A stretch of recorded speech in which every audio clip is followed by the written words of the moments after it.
Guys, अभी हम निकल चुके हैं मजोल के लिए। हम अब हाफिज साहब की बाइक छोड़ने के लिए जा रहे हैं।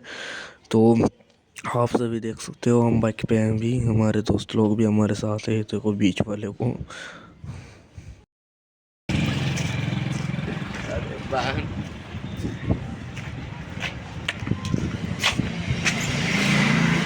मौलाना कुछ ना आ गए।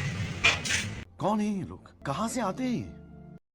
हेलो गाइस, तो हम आए थे जटोल। जटोल है कौन सा, मजोल आए थे। जटोल का आए थे। तो कुछ जुबेर भाई, फरहान भाई, देखो अगर आपके पास गाड़ी नहीं है और आपको पैदल जाना है और आपको तो ऐसे जाए देखो गाने चला लो कोई बदमस्ती के किधर और आग नीचे ले बिल्कुल फीलिंग आपको आएगी जैसे आप सनरूफ में से बाहर आ रहे हो।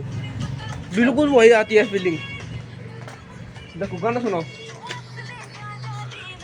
यही वाली फीलिंग आएगी बिल्कुल। बस आंख मींच लो और चलते रहो, ठीक है भाई। दोस्त को बुलाया अपने, एक दोस्त को जिसका नाम है फहद भाई।